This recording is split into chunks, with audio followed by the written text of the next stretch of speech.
कल अपन ने बजट किया था, एक तरह से बजट कंप्लीट कर लिया। बजट कैसे बनता है, बजट का प्रारंभ कैसे हुआ, तीन नाम को आप ध्यान रखनी है। कौन कौन से तीन नाम ध्यान रखने हैं? जेम्स विल्सन, जॉन मथाई या सनमुख चेट्टी? पहले कौन? हाँ, दूसरा सनमुखम चेट्टी, जो आजादी से पहले और आजादी के बाद भारत के बाद बजट पेश करने वाला वित्त मंत्री, और जिसने लगातार 3 बजट पेश किए थे। फिर अपन ने किया था जॉन मथाई को। जॉन मथाई गणतंत्र भारत का बजट पेश करने वाला पहला वित्त मंत्री है, गणतंत्र भारत का पहला। इसका मतलब 26 जनवरी यानी 28 जनवरी को पेश किया था जॉन मथाई ने बजट। कितने जनवरी? 28 फरवरी को, 28 फरवरी को पेश किया। इसका 1950 को, 1950 को। इसका मतलब 1950 से पहले और आजादी के बाद जो 3 बजट थे, वो तीनों के तीनों किसने पेश किए? षणमुखम चेट्टी ने की, उसी ने की है ना। जैसे 47 का, 48 का और 49 का। 50 का किसने पेश किया? जॉन मथाई ने किया। हाँ, ये थोड़ा ध्यान रखना। फिर उसके बाद हैं जो बजट है, शाम को होता था पेश, फिर उसको दोपहर में और फिर सुबह। कब से? किस वित्त मंत्री के काल से और कौन से वर्ष से? 2000 से। और वित्त मंत्री कौन थे? हाँ, भूल गए? यशवंत सिन्हा। यशवंत सिन्हा थे ना, जिन्होंने 2 बजे शाम की बजाय सुबह बजट पेश करना शुरू किया। पहले बजट होता था वो 28 फरवरी के आसपास होता था, लास्ट फरवरी के लास्ट में। फिर क्या किया, उसको इस बजट को पेश करना शुरू कर दिया 1 फरवरी को, या फरवरी के पहले कार्य दिवस को। फरवरी के जस्ट पहले दिन अगर कार्य दिवस नहीं है तो 1 फरवरी को, अन्यथा जो लास्ट कार्य दिवस होगा उसको। यानी कौन सी जनवरी? 28 जनवरी। 28 जनवरी होगा या 29 जनवरी? क्यों 29 नहीं हो सकती क्या? होगी तो सही ना, अब मना थोड़ी कर सकते हैं कि नहीं होगी। जो भी है 28।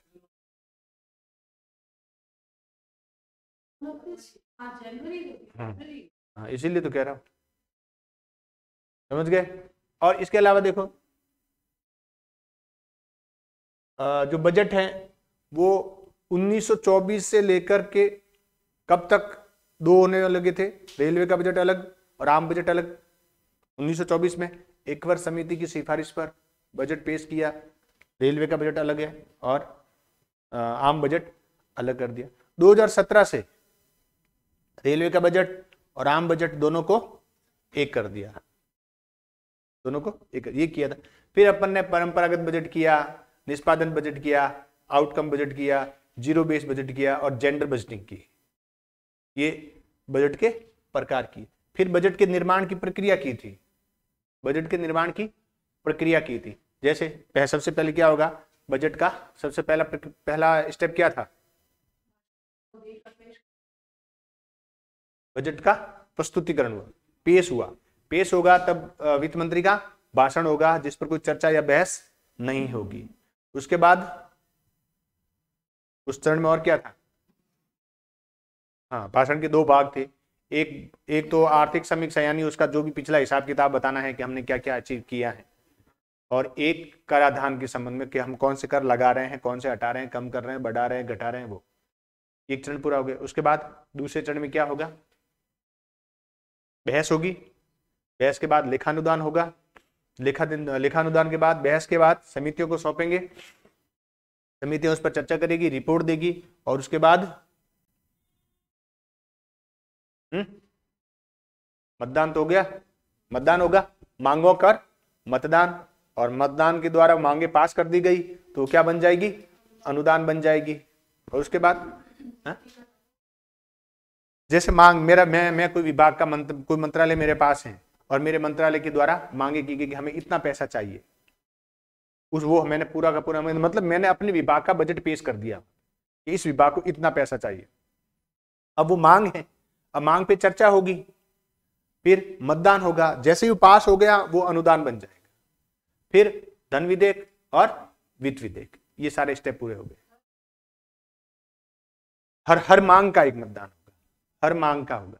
कभी कभी अलग अलग बहुत ज्यादा विभाग होते हैं, तो बहुत ज्यादा हर मांग को पे मतदान संभव नहीं होता है, तो एक साथ मान लिया जाता है उसको, क्योंकि सरकार बहुमत में है, सरकार के पास पूर्ण बहुमत है, तो कोई ज्यादा दिक्कत वाली बात नहीं होती।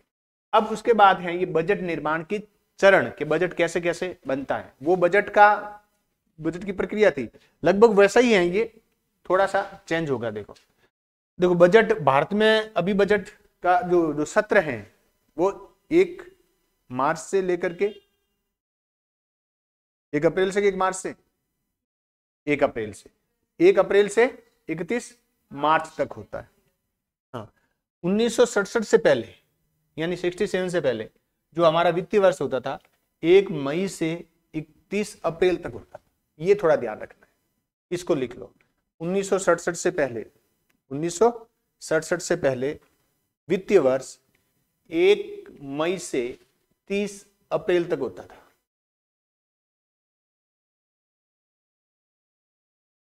एक मई से 30 अप्रैल तक होता था।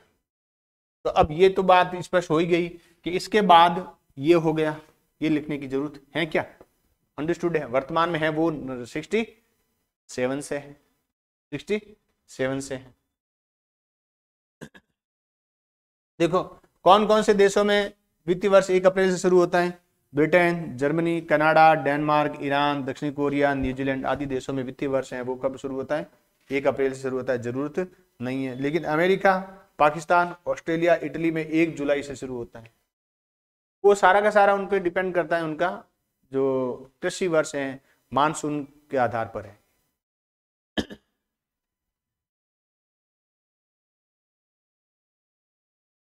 लेकिन उन्होंने फॉलो किया है उसको 1 जुलाई से 30 जून तक।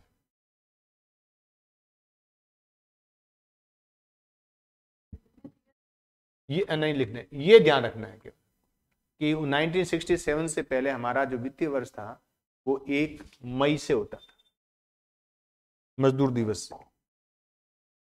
श्रीलंका और बर्मा में 1 अक्टूबर से, रूस, फ्रांस, बेल्जियम, चीन और ब्राजील में 1 जनवरी से। ध्यान नहीं रखना है, ये केवल बातें हैं। मतलब दुनिया के सभी देशों में अलग अलग व्यवस्था है, बजट कब कब कैसे कैसे कौन कौन सा वित्तीय वर्ष क्या होता है, सबके लिए अलग है। अब भारत की अर्थव्यवस्था, भारत का जो बजट का प्रारूप है वो जो पेश करने का या वर्ष जो वित्तीय वर्ष है वो कृषि से प्रभावित है।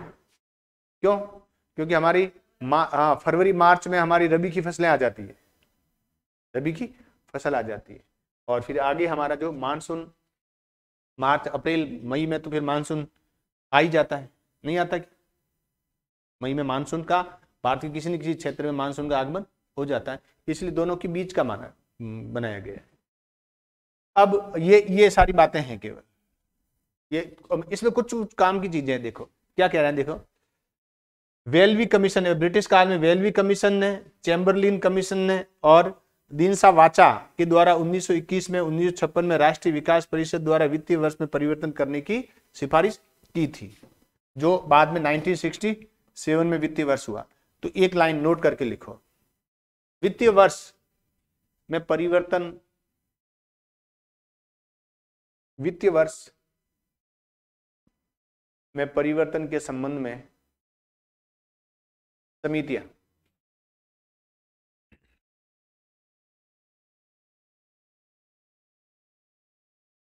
परिवर्तन से संबंधित समितियां, तो देखो कौन सी है? वेलवी कमीशन, ब्रिटिश काल में वेलवी आयोग बना था एक, उसका है वेलवी कमीशन के द्वारा। और चैम्बरलिन कमीशन 1913, हाँ लिखना है, चैम्बरलिन कमीशन 1913, वेलवी कमीशन, और फिर दीनसा वाचा 1921। दीनसा वाचा एक अर्थशास्त्री भी थे, कांग्रेस के, तत्कालीन कांग्रेस के कार्यकर्ता थे, नेता थे। 1921 में दीनसा वाचा ने कहा भाई चेंज करो। फिर राष्ट्रीय विकास परिषद, एनडीसी ने 1956 में कहा कि वित्तीय वर्ष में परिवर्तन करो। 1956 में एनडीसी ने वित्तीय वर्ष में परिवर्तन की सिफारिश की।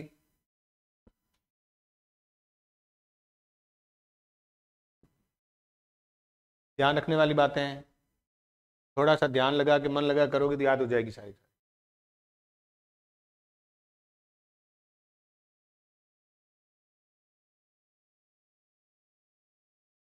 तो वेलवी कमीशन, चैम्बरलिन कमीशन, दीनसा वाचा और एनडीसी नेशनल डेवलपमेंट काउंसिल 56 में, बाकी 21 में और 13 में है।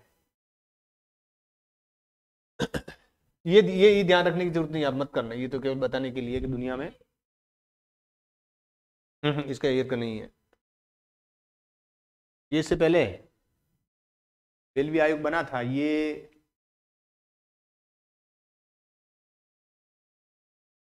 चार 5 के आसपास है, 1904-5 में।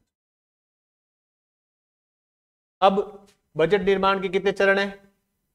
5 चरण। बजट निर्माण की प्रक्रिया के 5 चरण। चरण वैसे ही है, वो कौन से जो अपन ने पहले किए, मामूली से थोड़ा थोड़ा चेंज आ जाएगा।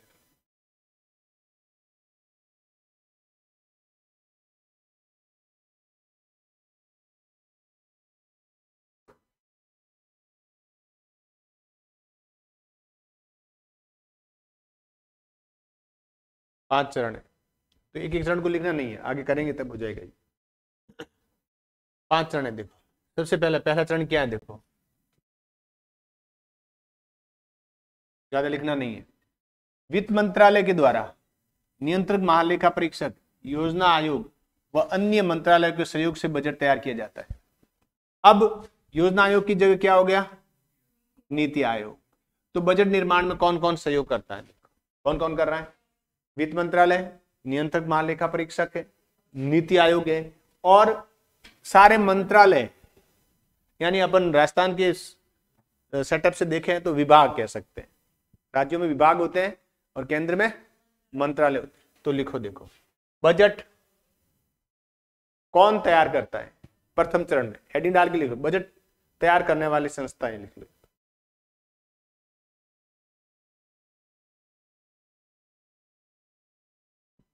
बजट की तैयारी कौन कौन कर रहा है? वित्त मंत्रालय। मेन जो नियंत्रण करने वाला है वो तो वित्त मंत्रालय तो है, बाकी तो उनके सारे सलाहकार हैं, सपोर्ट करने वाले। तो वित्त मंत्रालय, नियंत्रक महालेखा परीक्षक साथ में होंगे, नीति आयोग, पहले योजना आयोग था अब नीति आयोग है, और सभी मंत्रालय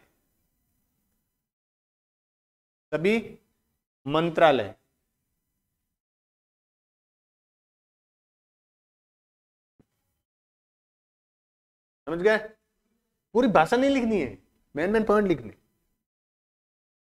यानी वित्त मंत्रालय, नियंत्रक महालेखा परीक्षक, योजना आयोग और मंत्रालय। अब क्या होगा? अब सारे जितने भी मंत्रालय हैं, सभी विभाग, यहां अपने विभाग से मतलब मंत्रालय से, या कोई विभाग भी हो, जैसे रक्षा विभाग है, जैसे रक्षा विभाग है, या और जितने विभाग है मंत्रालय, वो अपना अपना बजट तैयार करेगी।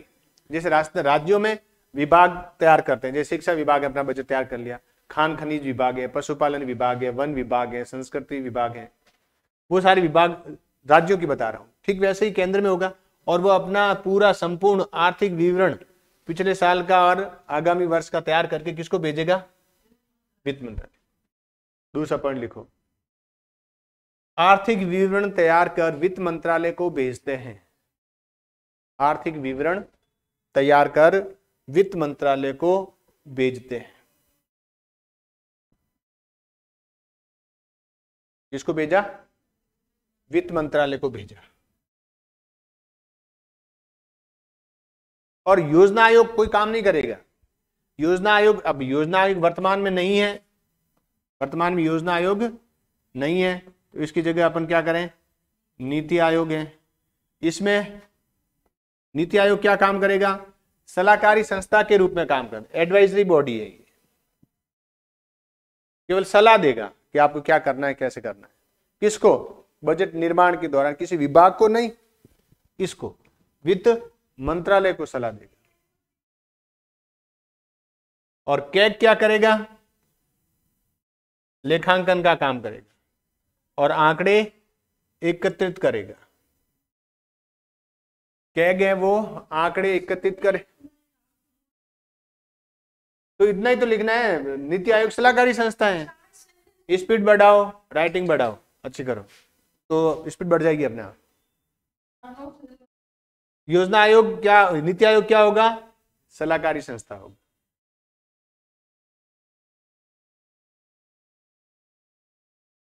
और कैग क्या होगा? ऑडिट करेगा, लेखांकन, हाँ अकाउंटेंसी करे, ऑडिट नहीं, ऑडिट तो बाद में होगा। ऑडिट क्या करेगा? तो अकाउंटेंसी करेगा, क्योंकि बजट की ऑडिट थोड़ी होगी। अंकेक्षण नहीं, लेखांकन होगा। ऑडिट अंकेक्षण को कहते हैं। और क्या करेगा? आंकड़े एकत्रित करता है, यानी एकीकृत करता है। आंकड़े एकीकृत करता है कैग। थोड़ा ये ध्यान रखना, पूछ ले, बजट निर्माण की प्रक्रिया के दौरान लेखांकन और आंकड़े एकीकृत करने का कार्य कौन करता है? और अब देखो यहां अगर ऑप्शन में लेखांकन साथ में ना आए, केवल इतना आए कि आंकड़े एकीकृत कौन करता है, तो सामान्यतः क्या करेंगे?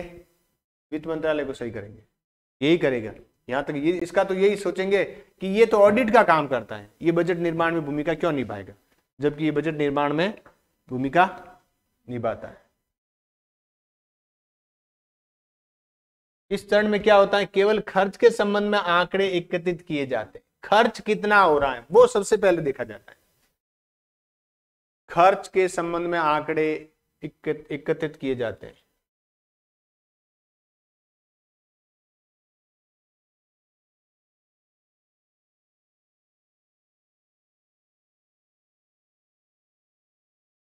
खर्च के संबंध में आंकड़े तैयार किए और क्या किया? पिछले वर्ष में जितना भी आय, पिछले साल की जो भी आय हुई है और व्यय हुआ, उसके वास्तविक आंकड़े होते हैं। और किस में होते हैं वो? विनियोग प्रपत्र तैयार किया जाता है। देखो बोलू वैसे लिखना, विनियोग प्रपत्र तैयार किया जाता है जिसमें विनियोग प्रपत्र तैयार किया जाता है जिसमें विनियोग प्रपत्र तैयार किया जाता है जिसमें पिछले साल के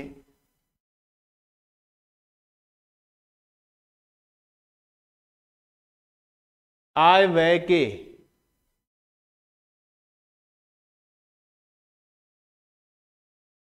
वास्तविक आंकड़े होते हैं। पिछला वर्ष कौन सा? कौन सा पिछला? जिस वर्ष बजट पेश हो रहा है वो? नहीं नहीं, उससे पिछला। ये क्या लिखा है देखो, ये क्या वर्ड क्या आया, देखो ये क्या है? वास्तविक आय। मतलब मान लो 2023-24 का बजट पेश कर रहे हैं, तो 23 तो करंट ईयर है ही है, 22 तो अब कौन सा? 22-23 के आंकड़े पेश किए जाते हैं साहब, ये वास्तविक आंकड़े, ये 22-23 के आंकड़े जो अब फाइनल हो चुके हैं। और वर्तमान वर्ष के संशोधित अनुमान, वर्तमान कौन सा? ये वर्ष कौन सा? 23 और 24, यानी 1 अप्रैल 2023 से लेकर के 31 मार्च 2024 तक के संशोधित और अनुमानित आंकड़े। और क्या होगा? आगामी वर्ष के बजट का प्राक्कलन और अतिरिक्त आय व्यय में कमी या वृद्धि के आंकड़े होते हैं। तो 3 वर्ष के आंकड़े हो गए। देखो बजट में हमेशा 3 वर्ष के आंकड़े होते हैं। एक वास्तविक आंकड़े जो करंट ईयर के पहले के वर्ष के होंगे, दूसरे करंट ईयर के आंकड़े जो अनुमानित या संशोधित होंगे, जो भी होगा, और एक अगले वर्ष के जो खर्च किया जाने वाला है वो पैसा। तो 3 वर्ष के हो गए। 3 वर्ष के, आगामी वर्ष के बजट के प्राक्कलन और अतिरिक्त आय व्यय में कमी या वृद्धि के आंकड़े होते हैं। यानी बजट, प्रथम चरण में बजट तैयार हो रहा है। कौन कौन तैयार कर रहे हैं? मंत्रालय, वित्त मंत्रालय है, योजना आयोग सहायता कर रहा है, नियंत्रक महालेखा परीक्षक है, और सारे मंत्रालय है। सभी विभाग, जो विभाग है मंत्रालय, वो तो सपोर्ट करेंगे, वो तो उनको तो करना ही है। इसीलिए ध्यान दिया होगा कि जब बजट पेश होता है उस दौरान सारे ऑफिस खुले रहते हैं। क्यों? क्योंकि वहां से सूचनाएं मांगते रहते, सीधा मेल आता है, ये प्रश्न, फोन आ जाता है कभी कि ये डिटेल भेजिए, ये प्रश्न पूछे गए हैं, ये डिटेल भेजनी है आपको। अब क्या करेगा, यहां तक समझ में आ गया? विनियोग प्रपत्र तैयार किया जाएगा। विनियोग प्रपत्र, विनियोग प्रपत्र में 3 प्रकार के आंकड़े होते हैं, वास्तविक आंकड़े, वर्तमान वर्ष के आंकड़े, अनुमानित आंकड़े, और आगामी वर्ष के बजट के आंकड़े। प्रश्न आ जाए कभी विनियोग प्रपत्र, तो विनियोग प्रपत्र यही है और कोई विनियोग प्रपत्र नहीं है। सभी मंत्रालय अपने अधीनस्थ मंत्रालय से प्राप्त दस्तावेजों को वित्त मंत्रालय के पास भेजता है। ठीक है, ये हो गया है, ये पहले हो चुका है, जरूरत नहीं है।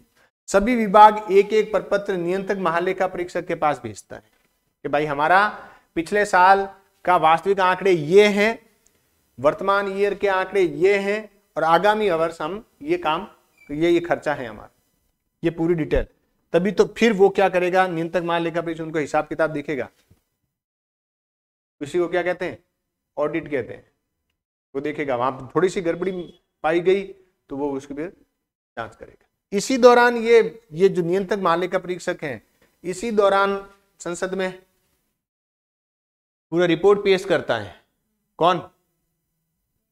कैग, नियंत्रक महालेखा परीक्षक संसद में अपनी रिपोर्ट पेश करता है कि ये इन विभागों में ये कमियां रह गई हैं या ये घोटाले हुए। जो भी बड़े बड़े घोटाले, अधिकांश घोटाले इसी ने खोले। यूपीए सरकार के दौरान जितने भी घोटाले हुए थे वो सारे इन, कौन सा, वो तो अलग ही है।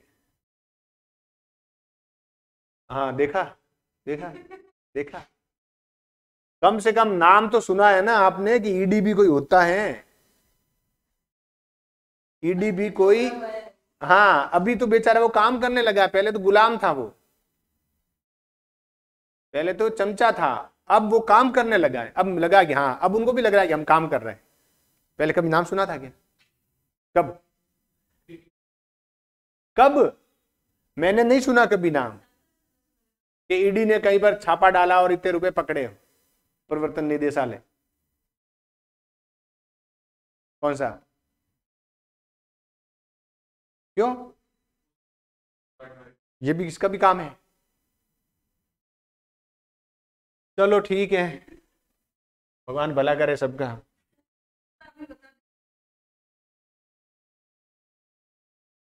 पीढ़ियां खत्म हो जाएगी, मर जाओगे, केवल घर रह जाएगा, केवल घर रह जाएगा, केवल घर रह जाएगा। और उस पर भी दूसरा, अब दूसरे चरण में क्या होगा? पहले चरण में क्या हुआ देखो, पहले चरण में सबसे बड़ी बात क्या हुई है? विनियोग प्रपत्र, ये काम हुआ, सबसे बड़ा काम है। अब दूसरे में क्या है?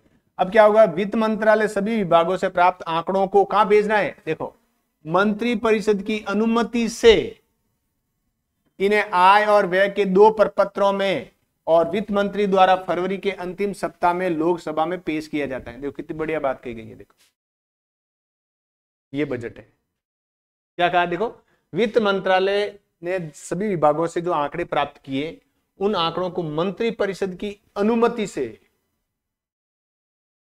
उन्हें आय और व्यय 2 अलग अलग प्रपत्र, ये आय हुई है और ये व्यय खर्च हुआ है, वो सारे आंकड़े वित्त मंत्री द्वारा फरवरी के अंतिम सप्ताह, वो ठीक है, फरवरी के अंतिम सप्ताह में या जब भी पेश होता है, कार्य दिवस के अनुसार पेश, लोकसभा में पेश किया है। तो वित्त मंत्रालय, तो वित्त मंत्रालय का मतलब वित्त मंत्री। तो लिखो, वित्त मंत्रालय मंत्री परिषद की अनुमति से,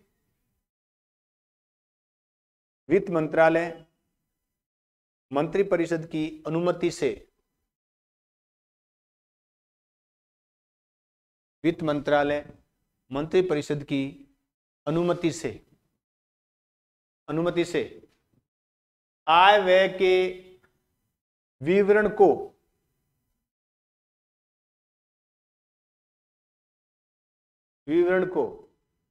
लोकसभा में पेश करता है, लोकसभा में पेश करता है। उसी को क्या कहते हैं? बजट कहते हैं। कल जो अपन ने किया था उससे अलग है क्या? अलग नहीं है? अलग है ना। कल अपने लोकसभा के भीतर की चर्चा की थी, आज हमने लोकसभा से बाहर क्या हो रहा है, ये बजट निर्माण की प्रक्रिया है और वो बजट पेश करने की प्रक्रिया थी। तीसरा चरण क्या कह रहा है? लोकसभा में कि नियम 207 कि खंड 1 और खंड 2 के अंतर्गत लोकसभा में बजट पेश होता है और उस पर चर्चा होती है। अब ये वहां पर आ गया, अब कल वाली स्थिति में आ गए। नियम 207 का खंड 1 और खंड 2 लोकसभा की प्रक्रिया है। प्रक्रिया का पूरा ब्यौरा बना रखा है कि किस किस प्रकार बजट पेश होगा।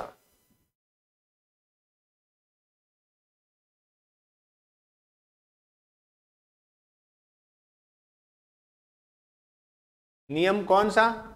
207 के खंड 1 और खंड 2, खंड 1 और खंड 2 के तहत लोकसभा में बजट पेश होता है। यद्यपि ये पूछेंगे तो नहीं ऑब्जेक्टिव में इतना, लेकिन कोई भरोसा नहीं है, मना नहीं कर सकते, क्योंकि पिछले बार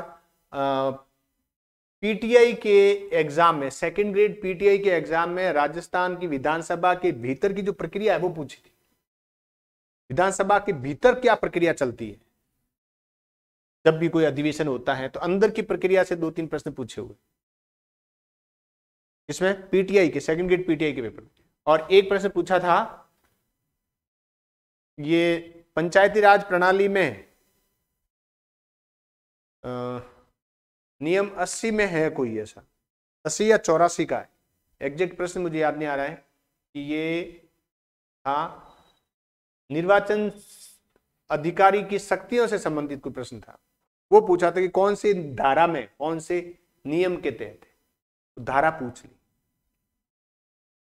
देखा था ना, वो पूछा था। तो अब आदमी क्या क्या पढ़े, अब वहां एक बार पूछ लिया, अब हम लेके बैठेंगे उसको पढ़ेंगे, फिर पता चला कि अगले 4-5 साल तक कोई प्रश्न नहीं पूछा हुआ। लेकिन जब भी अवकाश समय हो, अवकाश का मतलब जब आपके सामने कोई एग्जाम नहीं हो, तो इस प्रकार की किताबें, इस प्रकार के अधिनियम जो भी हैं वो पढ़ लेने चाहिए। इससे आपका नॉलेज बढ़ेगा, पता नहीं कब वो टॉपिक है वो आपके काम आ जाए। पढ़ा हुआ कभी भी व्यर्थ नहीं जाता है। कोई भी काम की जो पढ़ा हुआ साहित्य, कोई भी किताब है आपकी सब्जेक्ट की या आपकी मेन स्ट्रीम में सब्जेक्ट नहीं है, फिर भी आपको लगे कि ये थोड़ा सा कहीं जीके में आ सकता है तो पढ़ लेना चाहिए उसको, कथा की तरह आराम से। तो ये बजट नियम 207 के खंड 1 और 2 के तहत लोकसभा में पेश हुआ और फिर क्या हुई? चर्चा हुई। प्रस्तुतिकरण के बाद चर्चा हो रही है, बहस हो रही है। चर्चा के दौरान सभी मंत्रालय अपनी अनुदान मांगे पेश करते हैं। अब कल वाला अगर थोड़ा सा पढ़ा हुआ है ढंग से तो ध्यान दिया, मंत्रालय क्या पेश कर रहे हैं? मांगे पेश कर रहे हैं, और मांग पास होते ही क्या बन जाएगी? अनुदान बन जाएगी। तो तीसरे चरण में क्या हुआ? ये अलग अलग स्टेप है, वैसे कोई ये संविधान में वर्णित नहीं है कि ये 3 चरण है, ये सुविधा के लिए अलग अलग, जैसे लोकसभा से बाहर बजट कैसे बना, फिर लोकसभा में पेश हुआ, पेश होने के बाद क्या हुई? चर्चा हुई। सबसे पहले चर्चा होगी, पहले तो भाषण होगा, वित्त मंत्री का भाषण होगा, भाषण के बाद चर्चा होगी, फिर क्या होगा? इसी दौरान क्या होगा? अनुदान मांगे पेश की जाएगी और संपूर्ण बजट में 109 मांगों में विभाजित होता है। पूरा बजट है वो कितने मांगों में विभाजित होता है? 109 प्रकार की मांग। इसका मतलब मान लो कि लगभग 109 क्या है? मंत्रालय है, या इसको कहें विभाग है, ये मान सकते हैं अपन। जितना विभाग उतनी मांगे, एक विभाग की एक मांग। तो नेक्स्ट लिखो, देखो संपूर्ण बजट 109 मांगों में विभाजित होता है। संपूर्ण बजट 109 मांगों में विभाजित होता है।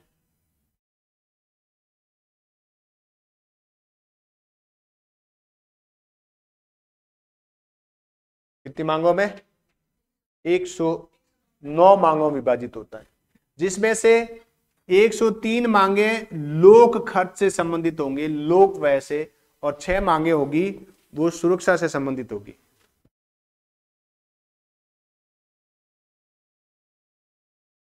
सुरक्षा से संबंधित होगी, 6 सुरक्षा से संबंधित होगी और 103 होगी वो लोक खर्च से संबंधित होगी। अब जब ये मांगे पेश होती हैं तब ना तो कोई वाद विवाद होता है, ना ही कोई मतदान होता है। बजट पर विचार विमर्श व चर्चा 26 दिन तक चलता है। ये बाद की बातें हैं। ये अब क्या क्या है देखो, ये यहाँ पे क्या हो रहा है, तीसरे चरण में क्या हो रहा है, मांगे पेश हो रही है, मांगे पेश हो रही, अपने अपनी मांगे सबने पेश की। अब उस दौरान क्या होगा, न तो क्या होता है, वाद विवाद होता है। क्यों? तो वाद विवाद कब होगा? अभी नहीं होगा, अभी इनको समितियों को सौंपा जाएगा। समितियां क्या करेगी, उनकी रिपोर्ट तैयार करेगी।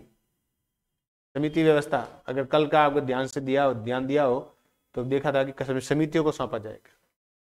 तो न तो चर्चा होगी दूसरे चरण तीसरे चरण में, और न ही कोई वाद विवाद है, न ही मतदान होगा। और बजट पर विचार करने के लिए कितने दिन चलता है ये? टोटल 26 दिन तक चलता है। 26 दिन तक बजट, इस बार बजट पेश हो, इस बार तो अंतरिम बजट पेश होगा तो एक नॉर्मली होगा, कुछ ज्यादा नहीं होगा, भी थोड़ा सा ध्यान रख लेना। तो बजट की प्रक्रिया पूरा, अगर लोकसभा का चैनल भी देखते हो, वहां पर आप लोकसभा का चैनल है ना,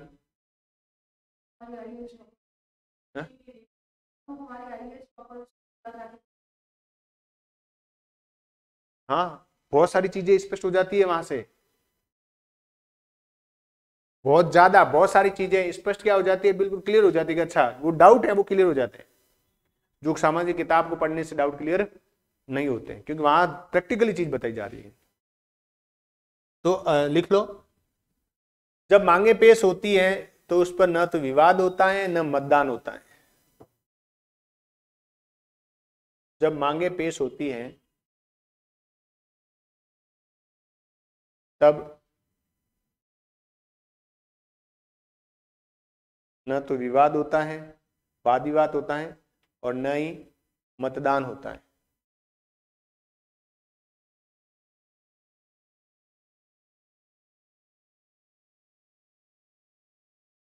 न ही मतदान होता है।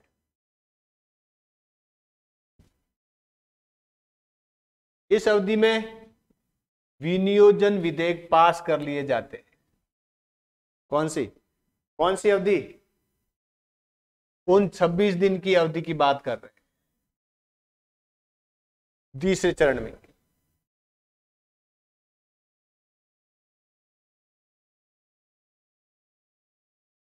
और विनियोग विधेयक क्या है? ये विनियोग विधेयक कह दो या विनियोजन विधेयक कह दो, यानी एक तरह से ये कैसा विधेयक है? धन विधेयक है। ये धन विधेयक है। ये कैसा विधेयक है? धन विधेयक है।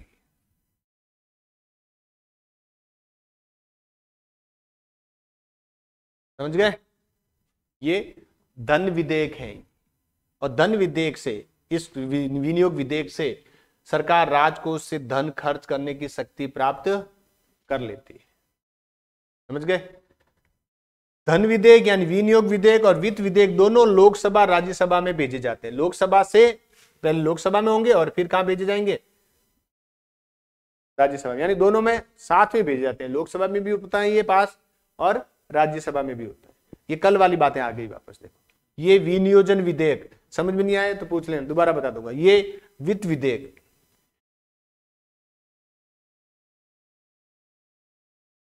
विनियोजन विधेयक है, धन निकालने के लिए होता है, और वित्त विधेयक कराधान प्रस्तावों को प्रभावी करने के लिए होता है।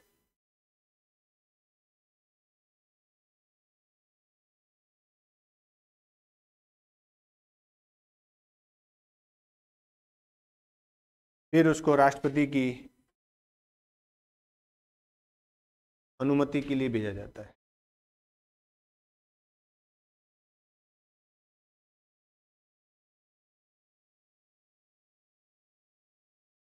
तीसरे चरण में, यानी उस 26 दिन की अवधि में 2 प्रकार के विधेयक पेश होते हैं, विनियोजन विधेयक या विनियोग विधेयक और वित्त विधेयक।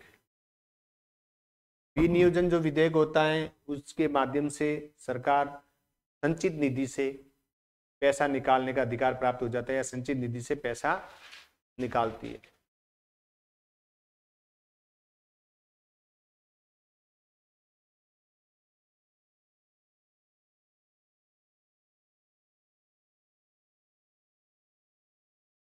पैसा निकालती है दोनों। फिर वो दोनों विधेयक लोकसभा में भेजे जाते हैं, राज्यसभा में भेजे जाते हैं, वहाँ वो विधेयक पास होते हैं और जैसे पास होंगे फिर राष्ट्रपति की अनुमति के लिए भेजे जाते हैं और फिर वो क्या बन जाते हैं, विधेयक हैं वो कानून बन जाते हैं।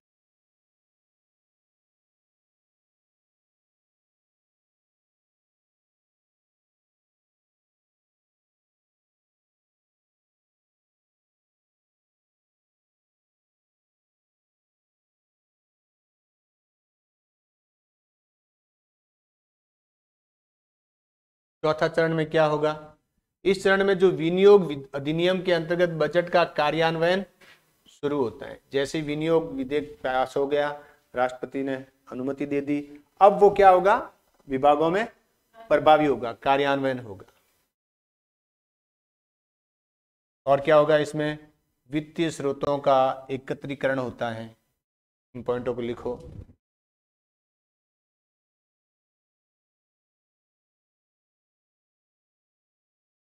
वित्तीय स्रोतों का एकत्रीकरण होता है कब, दोनों सदनों में पास होने के बाद, राष्ट्रपति के द्वारा अनुमति देने के पश्चात।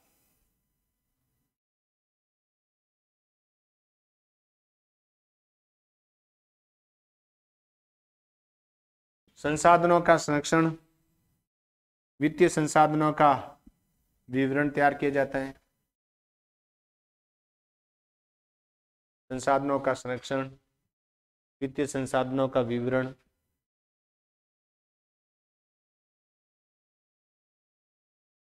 आय व्यय का हिसाब,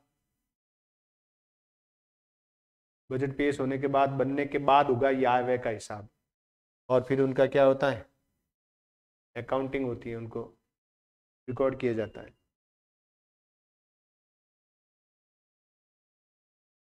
अकाउंटिंग में उनको क्या करते हैं, अलग अलग टुकड़ों में, अलग अलग कैटेगरी वाइज बांटते हैं, अलग अलग कैटेगरी वाइज बांटते हैं। जितना भी जो पैसा आया है, खर्च हुआ है, उनको क्या होगा, देखो लेन देन को, जितना भी लेन देन है उसको मासिक आधार पर, वार्षिक ब्योरेवार वर्गीकृत किया जाता है। इसमें लेखांकन के अंतर्गत ध्यान दिया होगा, बजट का जो प्रारूप देखा होगा आपने,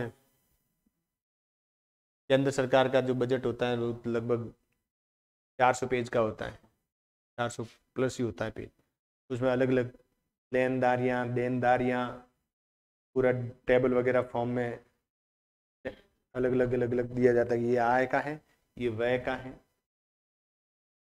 तो सारों का क्या कर दिया जाता है, आय व्यय का लेखा जोखा तैयार किया जाता है, ये आय है और ये खर्च है, और फिर क्या करते हैं, उनको ऑडिटिंग की जाती, उनका अलग अलग उनको बांट दिया जाता है। लेखांकन का मतलब है सभी प्रकार के लेन देन को मासिक आधार पर, वार्षिक आधार पर वर्गीकृत किया जाता है।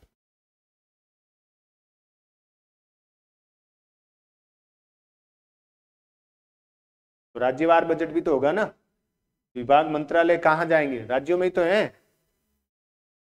अब क्या होगा, फिर वो जो लेन देन का हिसाब किताब रखा मासिक आधार पर, वार्षिक आधार पर, वो फिर अपने अपने राज्य, अपने अपने लेखाकार कार्यालय में इसका रिकॉर्ड करवाते हैं, लेखांकन करवाते हैं। फिर राज्य करवाते हैं उसको रिकॉर्ड, केंद्र सरकार से बजट में हमारा इतना हिस्सा है और हमें राज्यों के लिए इतना इतना मिलेगा, इतना खर्च हुआ था और इतना खर्च हुआ था और इतना इस बार मिलेगा। मासिक और वार्षिक ब्योरेवार वर्गीकरण किया जाता है और फिर उसका राज्य अपने लेखाकार कार्यालय में उसका लेखांकन करवाते हैं।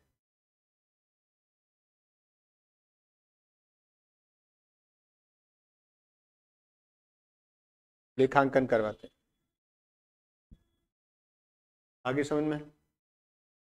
कुछ ज्यादा नहीं है ये कोई इतना है नहीं। ये बजट पेश होने के बाद, बजट पारित होने के बाद, वित्त विधेयक, धन विधेयक पारित होने के बाद का हिसाब किताब है। 5वें चरण में सरकारी विभाग प्रति माह के हिसाब से बजट का लेखा परीक्षण के लिए महालेखा कार्यालय में भेजते हैं, महीने के आधार पर कि भाई मंथली कितना बजट मिला, हमारा बजट कितना खर्च होगा। 5वें चरण में क्या होगा?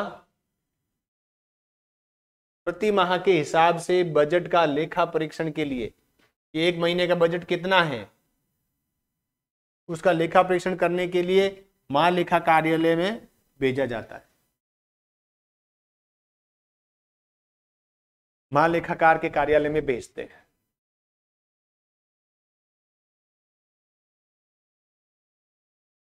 समझ गए? पास हो गया, विभाग में गया। अब विभाग क्या करेगा? 12 महीने का बजट है ना, 12 महीने का बजट है, तो एक एक महीने का हिसाब देखेंगे वो कि एक एक महीने का अपना हिसाब किताब कितना है। कुछ जो ऑफिशियल खर्च है वो तो फिक्स है, ऑफिशियल खर्च है वो फिक्स है। अब देखेंगे नए पद कितने स्वीकृत हुए हैं।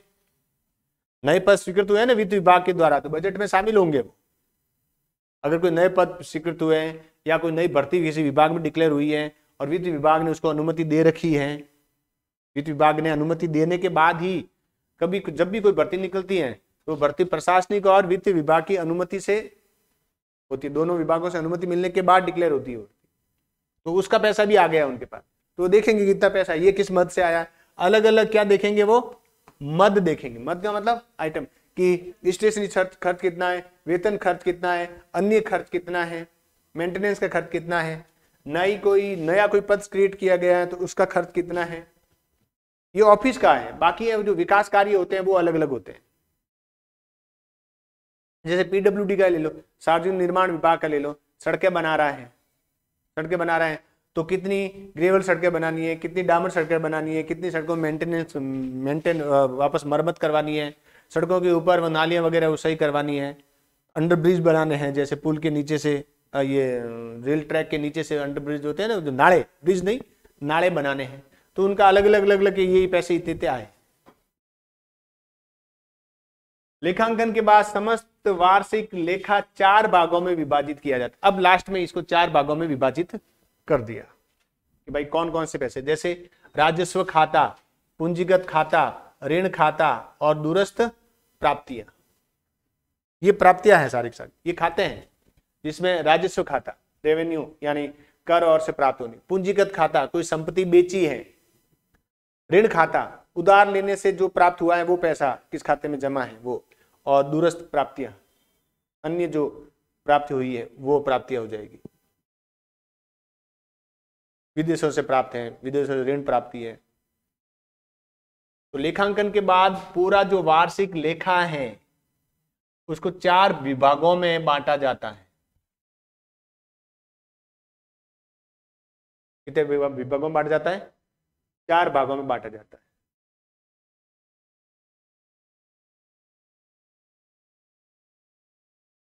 राजस्व खाता, पूंजीगत खाता, ऋण खाता और दूरस्थ प्राप्तियां।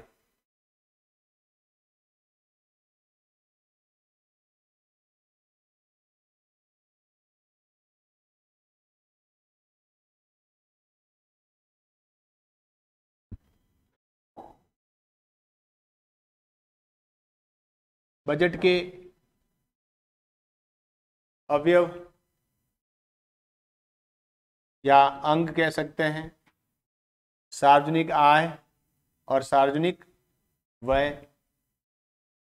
ये दोनों साथ में आएंगे। फिर सार्वजनिक आय, फिर राजस्व प्राप्तियां और कर से प्राप्त आय। ये बजट के अवयव है कि बजट में क्या क्या होंगे। सार्वजनिक आय और सार्वजनिक व्यय, फिर केवल सार्वजनिक आय फिर राजस्व प्राप्तियां और फिर कर प्राप्तियां। कर प्राप्तियां,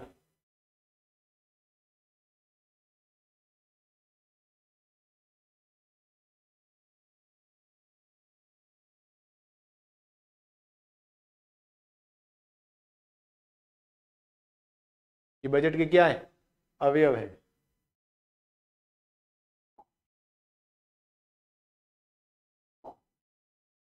कर से प्राप्त आय, राजस्व, सार्वजनिक आय, सार्वजनिक व्यय, सार्वजनिक आय, कर राजस्व प्राप्तियां और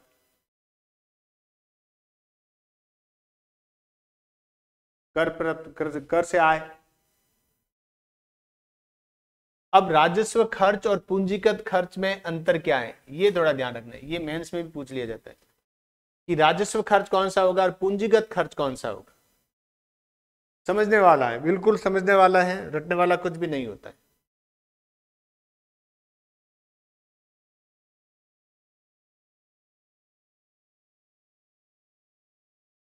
ऐसा खर्च जो सरकार के लिए बार बार होता है, जो दैनिक होता है, जैसे जैसे वेतन, सामाजिक खर्च, अनुदान, पेंशन, ब्याज का भुगतान, इन खर्चों में संपत्ति व साख का सृजन नहीं होता है, उसको क्या कहते हैं, राजस्व खर्च कहते हैं। यानी मैं बोलूं वैसे लिखो, ऐसे समझ नहीं आएगा, लिखो सरकार के लिए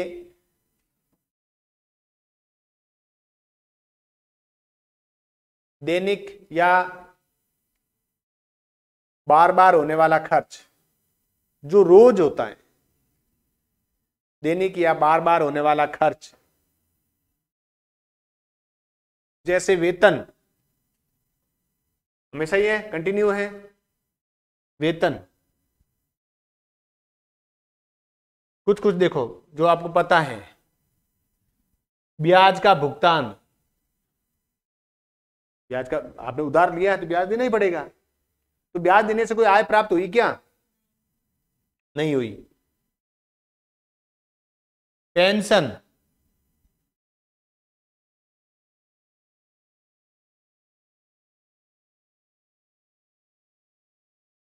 पेंशन, पेंशन देने से आय प्राप्त हुई क्या आपको, यानी जो राजस्व खर्च होता है ना, उसमें कोई आय नहीं होती है, सरकार को कोई आय नहीं होगी। अनुदान दिया, अनुदान से क्या खर्च, क्या आय हुई, सरकार को कोई आय नहीं हुई। और सामाजिक खर्च, समझने वाली बात है, राजस्व खर्च ऐसा खर्च है जो रोज होता है, दैनिक होता है, बार बार होता है खर्च वो, और उस खर्च से सरकार को कोई आय प्राप्त नहीं होती है, बदले में कुछ मिलता ही नहीं है सरकार, तो वो क्या कहलाएगा, राजस्व खर्च कहलाएगा। जैसे वेतन, पेंशन, ब्याज का भुगतान, अनुदान, सामाजिक खर्च, इन खर्चों से संपत्ति या साख का सृजन नहीं होता। ये भाषा छोड़ दो, सृजन का मतलब पैसा नहीं बनता है, सरकार को पैसा नहीं बनता है।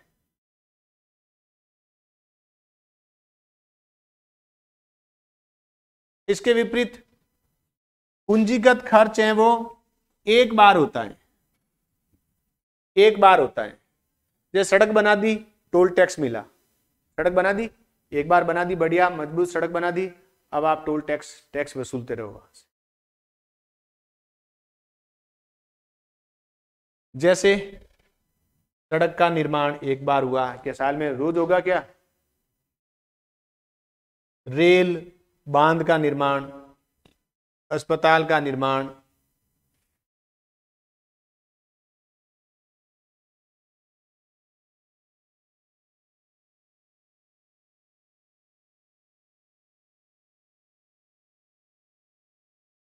यानी इनका निर्माण एक बार ही होगा। सड़कों का निर्माण कर दिया, बांध का निर्माण कर, रेल ट्रैक का निर्माण कर दिया। अब इसमें क्या होगा, सरकार की देयता मतलब लायबिलिटी में कमी आती है, लायबिलिटी में कमी आती है, जबकि यहां लायबिलिटी है, कहां पर, राजस्व खर्च में लायबिलिटी है। जैसे आपने उधार लिया तो आपकी लायबिलिटी बन गई है, आपका उत्तरदायित्व है कि आप उसको चुकाओ, पूंजीगत खर्च में सरकार की देयता समझ गए ना, सरकार दे नहीं रही है, बदले में सरकार कुछ देना ही नहीं है, लायबिलिटी कम होती है। और क्या होता है, उधार भी चूकता होता है, उधार चूकता होता है इसमें। जैसे आपने सरकार, जैसे यहां पर आपने उधार लिया, यहां से उधार लिया है, यहां ब्याज दिया है, लेकिन यहां पर क्या किया आपने, उधार चुका दिया। तो कहां से चुकाया, कहीं न कहीं से आपको आय हुई है और इसमें संपत्ति का निर्माण होता है, जबकि राजस्व खर्च में संपत्ति का निर्माण नहीं होता है। क्योंकि देखो उधार चुका ही रहे। जैसे आपका खुद का ही ले लेते हैं, आपने घर में कोई व्यक्ति आया या मंदिर में आपने दान दे दिया, वो कैसा खर्च है, पूंजीगत खर्च है। कैसे है, चंदा है, वो राजस्व खर्च में आएगा। वो हर साल देना है, आपको फिक्स कर दिया कि साल में 1000 रुपये देना है, साल में। हाँ, ऐसा खर्च जिससे कोई निर्माण नहीं हो रहा है, आय नहीं हो रही है, आपकी देयताएं बढ़ रही हैं, लायबिलिटी बढ़ रही है, वो राजस्व खर्च होगा। जैसे मान लो आपके पिताजी ने जमीन खरीदी, कैसा खर्च है, पूंजीगत खर्च है या राजस्व खर्च है, पूंजीगत ही है। क्यों, हाँ आपकी संपत्ति बनी है, संपत्ति बन गई है, अब खरीदते ही हो सके उसके 5 रुपए 10 रुपए 1000 रुपए कीमत बढ़ी है, यानी आपकी आय बढ़ी है, रिटर्न मिल रहा है। लेकिन आपने वो जमीन बेच दी तो कौन सी आय हुई, पूंजीगत आय होगी वो, क्योंकि बार बार थोड़ी हुई। लेकिन कर कैसी आय होते हैं, राजस्व आय होती है, बार बार। देखो बार बार खर्च होने वाला राजस्व खर्च, बार बार आय होने वाला राजस्व आय। एक बार खर्च होने वाला पूंजीगत खर्च, एक बार आय हो उसे पूंजीगत आय कहते हैं। आपने घर बेच दी, हाँ, लेकिन एक बार ही हुआ है, एक बार ही हुआ। आपने मकान बनाया, किराए पर दे दिया, मकान बनाया, पूंजीगत खर्च, किराए पर दे दिया, किराया आ रहा है, राजस्व प्राप्तियां। यानी तो इंसान को क्या करना चाहिए कि पैसा वहां निवेश करना चाहिए जहां से उसको, हाँ, अर्थव्यवस्था का यही फंडा है, चाहे व्यक्तिगत हो या किसी देश की अर्थव्यवस्था हो, कि पैसा आपके पास पड़ा है तो वो चाहे थोड़ा थोड़ा ही गेन हो, लेकिन कुछ कुछ उससे आता जाना चाहिए। यो नहीं कि खाए होटल में जाके खर्च कर लिया, मोटरसाइकिल ले ली, कैसा खर्च है, पूंजीगत खर्च है। तो क्या उससे आय होगी, संपत्ति बन गई, लेकिन संपत्ति की गिरावट हो रही है उसमें, क्योंकि उसका धीरे धीरे कीमत कम ही हो रही है। हाँ, सोना खरीदा आपने, बहुत महंगे भाव से खरीदा है, कैसा, पूंजीगत खर्च है। एक बार तो आपको नुकसान हुआ कि बहुत महंगा खरीद लिया, लेकिन 2 महीने 6 महीने बाद थोड़ी सी गेन, हाँ, समझ गए। अब बजट की संरचना, बजट के 2 घटक है, बजट में जो प्राप्तियां होती हैं वो, और बजट का व्यय होता है। बजट के 2 मुख्य घटक है, बजट के 2 मुख्य घटक,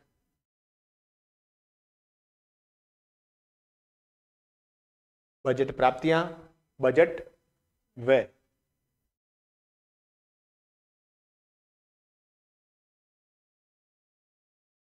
बजट प्राप्तियां, बजट व्यय।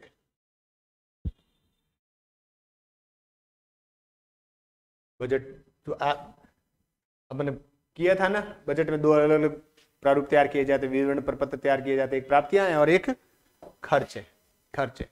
अब देखो बजट प्राप्तियां होगी, अब देखो लिखने वाला तो लिखना तो है ही है, लेकिन थोड़ा सा समझने वाला है। बजट प्राप्तियां 2 प्रकार की होगी। बजट प्राप्तियों से तात्पर्य एक वित्तीय वर्ष में सरकार को विभिन्न साधनों, देखो एक वित्तीय वर्ष में, ठीक है, एक वित्तीय वर्ष में विभिन्न साधनों, यानी क्या हो रही है, प्राप्तियां हो रही है।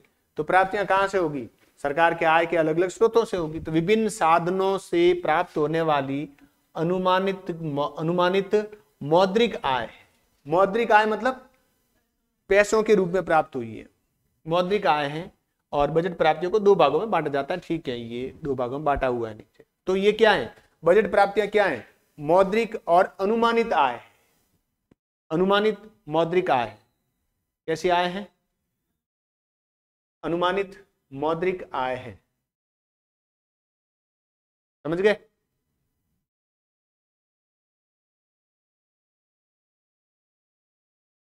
अब देखो यहां राजस्व प्राप्तियां क्या होगी, बता सकते हो? कर, ब्याज,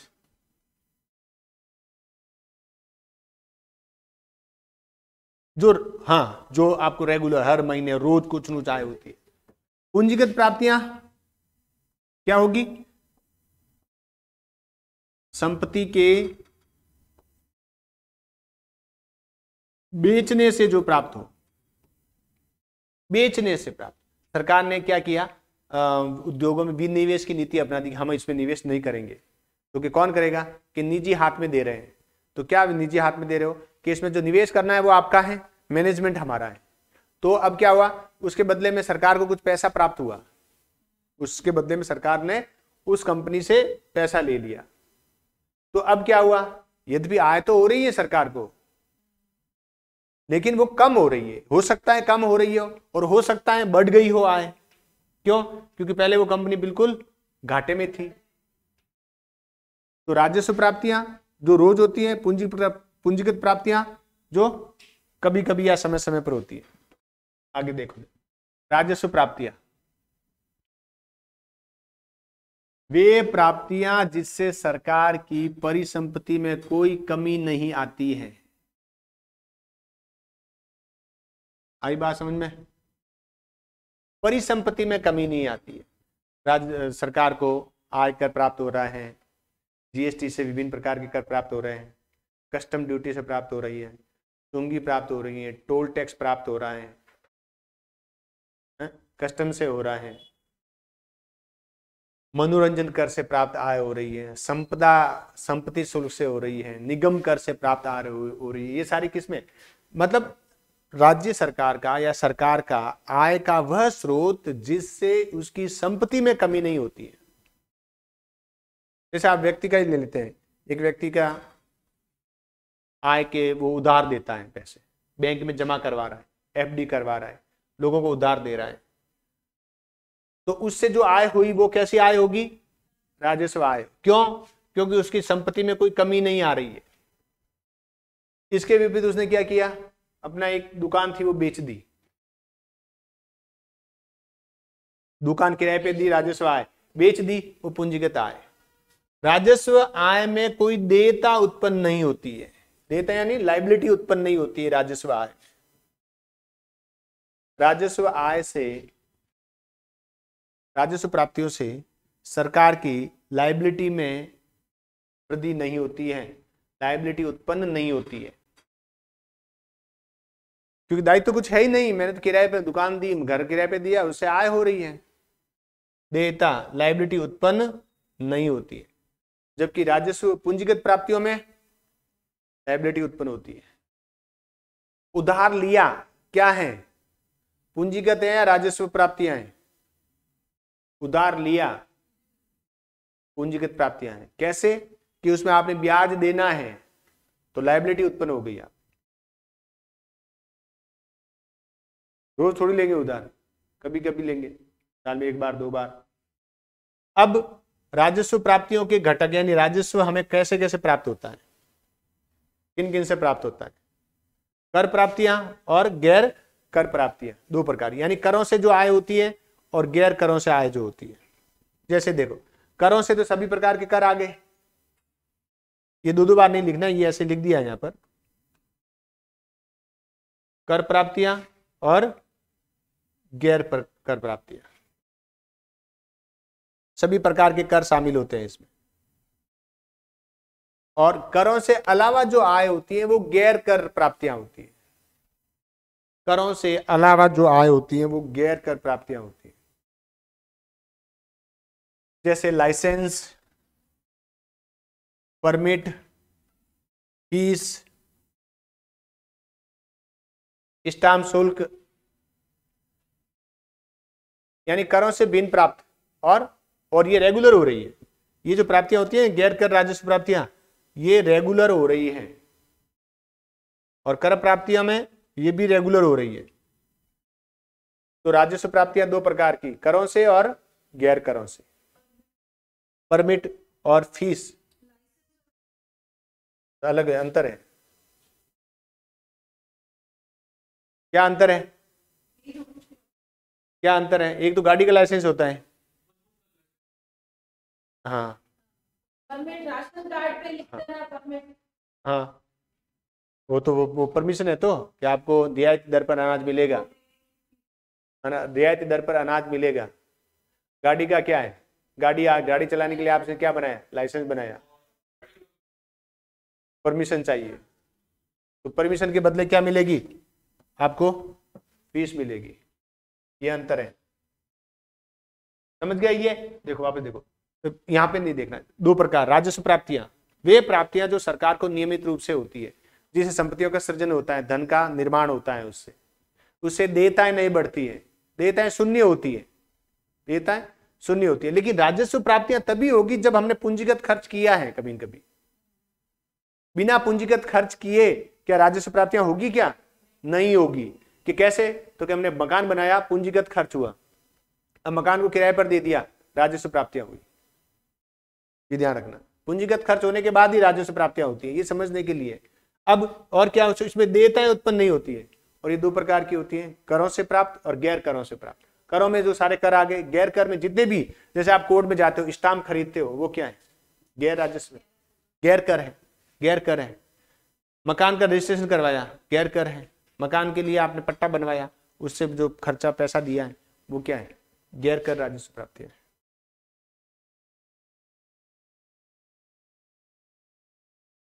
क्यों? एक बार ही तो बनाना नहीं, तो आपका तो एक बार बनाए हैं, सरकार के तो रेगुलर बन रहे हैं ना, सरकार के रेगुलर बन रहे हैं। आपने तो दिया है, पूंजीगत खर्च हुआ है आपका। तो अब आपने पट्टा बनवाया, कैसा खर्च है आपका? पूंजीगत खर्च है, पूंजीगत खर्च है। अब देखो, कर प्राप्तियां वापस बताया गया है कि कर प्राप्तियां क्या क्या होती है, पूरी डिटेल में है ये। वे प्राप्तियां जो सरकार के द्वारा कर और शुल्क लगाकर प्राप्त की जाती है, उसी में आगे कंटिन्यू कर लेना। अब ज्यादा डिटेल करना नहीं, बाकी बातें हैं, अलग अलग विद्वानों ने अलग अलग कहा है कि क्या होता है, अपने लिए इतना काम का नहीं है एग्जाम के लिए। ये यही थोड़ा ध्यान रखना कि यहाँ से कर और शुल्क लगाकर प्राप्त किया जाता है। कर सभी प्रकार के कर, शुल्क, करों के अलावा जो भी होगा वो शुल्क ही होगा, जो परमिट के हैं, चाहे लाइसेंस के लिए है, चाहे मकान के परमिशन के लिए है, मकान बनाने के परमिशन के लिए है। डाल्टन के अनुसार कर लोक सत्ता द्वारा लगाया गया एक अनिवार्य अंशदान है। देखो, कर क्या है? अनिवार्य अंशदान है, जिसका कर के रूप में दी जाने वाली राशि के रूप में उतनी ही मात्रा में लाभ न हो, यह किसी गैर कानूनी कार्य का जुर्माना होता है। गैर कानूनी कार्य का क्या होता है? जुर्माना होता है।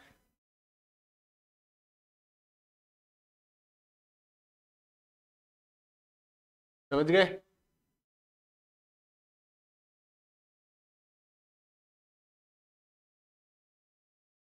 वैसे ये जरूरी नहीं है, ये अब लिखना नहीं है, बस थोड़ी चीजें ध्यान रखना है। कर क्या है? आगे यदि भी आगे बढ़ेंगे अपन, कि जब कर प्रणाली पढ़ेंगे ना, उस समय पढ़ेंगे इसको। हाँ, वेस्ट बेल ये कहीं न कहीं, हाँ? कर के रूप में लोक सत्ता द्वारा लगाया गया, लोक सत्ता मतलब सरकार के द्वारा, सरकार के द्वारा लगाया गया एक अनिवार्य अंशदान है, जिसका कर के रूप में दी जाने वाली राशि के रूप में उतनी मात्रा में लाभ न हो। यानी आपने कर दिया है तो कर के बदले में आपको लाभ भी हुआ है क्या? हुआ है क्या? कोई लाभ नहीं हुआ। लेकिन शुल्क दिया है, उसका लाभ हुआ है। शुल्क के बदले आपको कोई सेवा दी जाएगी, कर के बदले में आपको कोई सेवा नहीं दी जाएगी। तो आप दोगे तो पैसा तो मिलेगा ना। किसको? उसकी बात कर देता के बारे में कह रहा है। ये कर देने वाले के लिए कहा गया है, ये बात न कि कर लेने वाले के लिए कहा गया है। समझ आई बात? हाँ, ये गैर कानूनी कार्य का जुर्माना भी तो है कर, ये इसकी बात है, ये डाल्टन के अनुसार है। ये जरूरी थोड़ी भारत के संदर्भ में लागू हो, ये भारत के संदर्भ में लागू हो ये कि जरूरी नहीं है। वेस्टबेल के अनुसार कर लोक शक्ति की सेवाओं के लिए जनता की संस्था की संपत्ति का अनिवार्य भुगतान है। ये कौन कह रहा है? वेस्टबेल कह रहा है। जरूर ध्यान नहीं रखना इतनी बातों का। क्या कह रहा है? कर लोक शक्ति की सेवाओं के लिए जनता की संस्था की संपत्ति का अनिवार्य भुगतान है, यानी अनिवार्य है, कर का भुगतान अनिवार्य है। सामान्य अर्थ में कर वह आवश्यक भुगतान है जो फर्म या शक्ति के द्वारा सरकार को दिया गया कोई है जिसका कोई संबंध नहीं आता। ये इसको हटाओ, ये कोई मिस प्रिंट हो रखा है। जो फर्म या शक्ति के द्वारा सरकार को दे किया जाता है।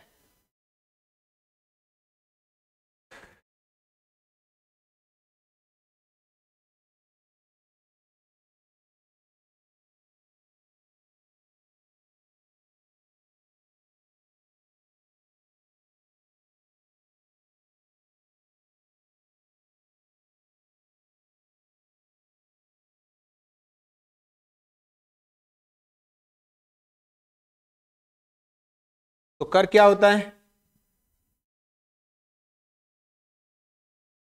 अनिवार्य अंशदान है, जिसके बदले में सरकार को, जिसके बदले में कर देने वाले को कोई लाभ नहीं होता है। वैसे कर प्रणाली में पढ़ेंगे इसको। और कर क्या होता है? कर समस्त प्रकार के कर योग्य राशि कौन सी होती है? इनकम, आपकी वह आय जो एक नियम के अनुसार कर योग्य राशि के अंतर्गत आती हो, तो उसको क्या कहते हैं? कर योग्य आय। हर आय कर योग्य नहीं होती है।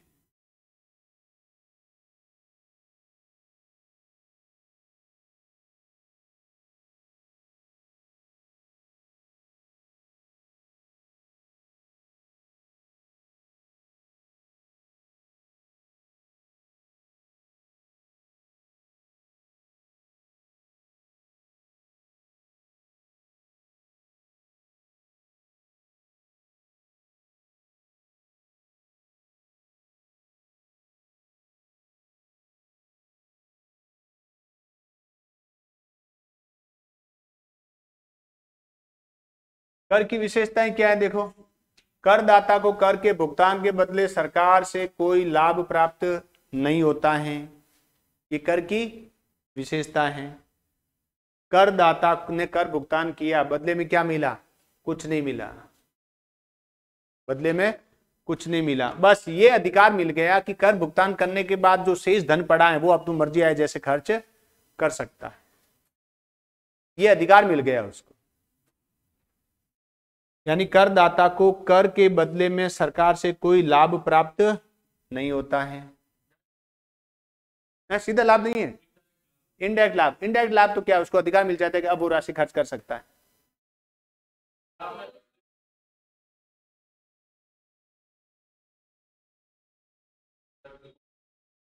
हाँ वो है। आपको आपके किसी रिश्तेदार को फोकट में मोबाइल मिल गया तो वो भी आपको फायदा हो गया कि आपके किसी परिवार के मेंबर को आपके बराबर मोबाइल मिल गया। वो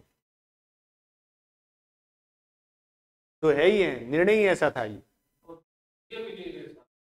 हाँ, जिनको नहीं मिले ना वो नाराज और हो गए। सरकार के द्वारा कर का उपयोग लोक कल्याण के लिए किया जाता है, बिल्कुल किया जाता है। कर का भुगतान अनिवार्य होता है।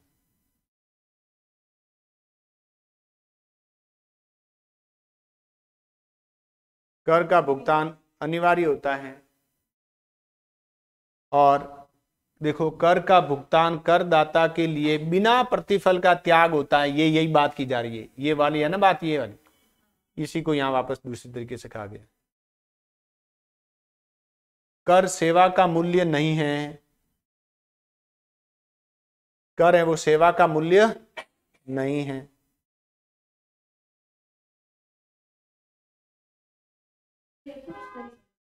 है ना? नहीं आएगा सब।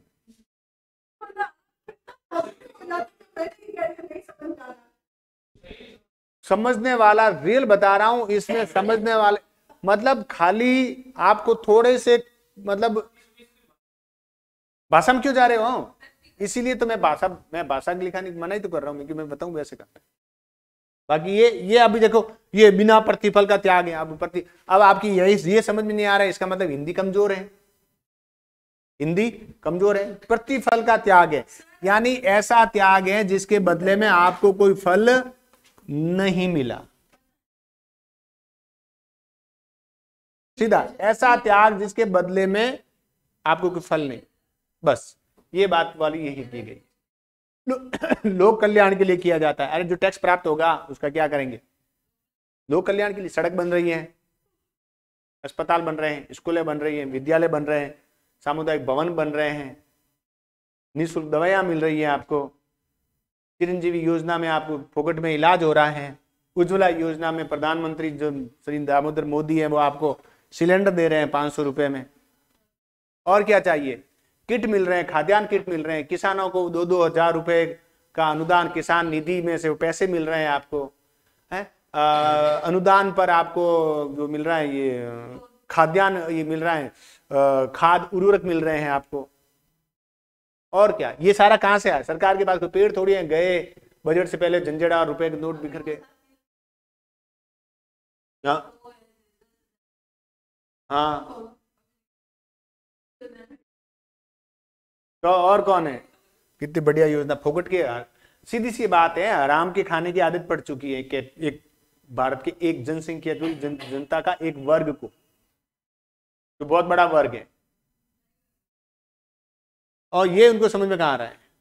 उन्हें कहा, उन्हें पता है ना हम तो टैक्स देते नहीं है। टैक्स देते हैं बेचारे व्यापारी, उद्योगपति और सरकारी कर्मचारी।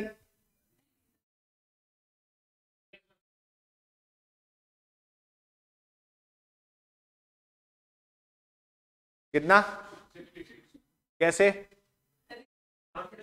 मत खरीदो, पहले भी देते थे, वो आपकी व्यवस्था है, आप कहां जाते हो? पहले भी खरीदते थे, पहले भी देते थे ना। अरे जीएसटी तो कम से कम एक फिक्स तो हो गया ना, पहले कितनी जगह पर देते थे? पहले आप मान लो एक उद्योगपति है जो बिस्किट बना रहा है, आटा खरीद रहा है, टैक्स दे रहा था, गेहूं खरीद रहा था, टैक्स दे रहा था, फिर बेच रहा है, फिर वहां पर टैक्स दे रहा है। अब तो एक जगह टैक्स लगता है, जीएसटी।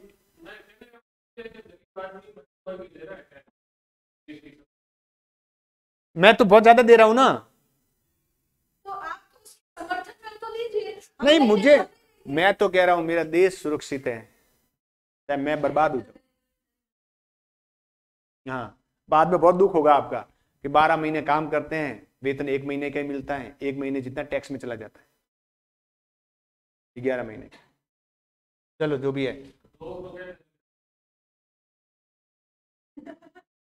भाई मिले के बात रहे, वो पढ़ाए हैं, रातें काली की हैं, वो मारवाड़ी में क्या नहीं टाकिया पड़ गई गए, हाँ आईडान हो गया बैठे बैठा रहे।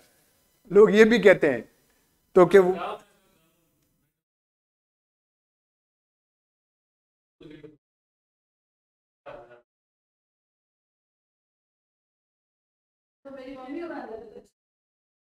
देखो, कर संपत्ति पर लगता है, किस पे लग रहा है?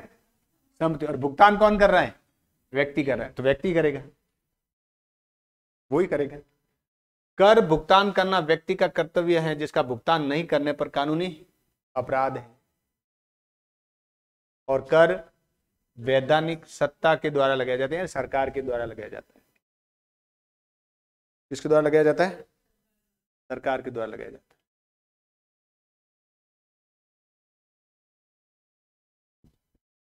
समझ गए? करों के प्रकार, करों के प्रकार। प्रत्यक्ष कर किस पे लगता है? अब इसको ज्यादा लिखना नहीं है, 1-2 लाइन ही लिखनी है, बाकी कुछ नहीं लिखना है। प्रत्यक्ष कर व्यक्ति पर लगता है। डायरेक्ट टैक्स व्यक्ति खुद देगा, इनकम टैक्स इसको कहते हो। उदाहरण के लिए इनकम टैक्स इसका सबसे बढ़िया उदाहरण है जो सब जानते हैं। वेल्थ टैक्स समझ में नहीं आता है ना, ये किस पे लगता है? इनकम टैक्स समझ में आ जाता है, जीएसटी डायरेक्ट है कि इनडायरेक्ट है? डायरेक्ट है। बनाने वाला दे रहा है, वो अपन से ले रहा है, वो पहले दे चुका है, वो पहले दे चुका है, अब वो वापस ले रहा है।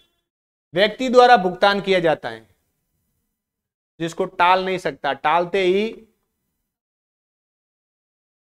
नोटिस और ब्याज सहित भुगतान करना पड़ेगा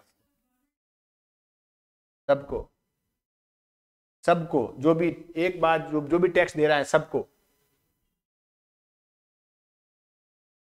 कौन? पिछके वाले टैक्स नहीं, इनकम टैक्स नहीं देते हैं, बाकी तो वो सब पे दे दे। हाँ, कुछ समझदार हैं कि मेरा आगे काम आएगा लोन वगैरह लेने में, तो थोड़ा सा वो बना दे। किसी अन्य व्यक्ति को हस्तांतरित नहीं किया जा सकता, क्यों? प्रत्यक्ष हो रहा है। मैं कह रहा हूं मेरा टैक्स कोई आम आदमी दूसरा आदमी दे देगा, नहीं, मेरा टैक्स मैं ही दूंगा। प्रत्यक्ष कर की विशेषताएं होती है, थोड़ा थोड़ा लिखो इनको।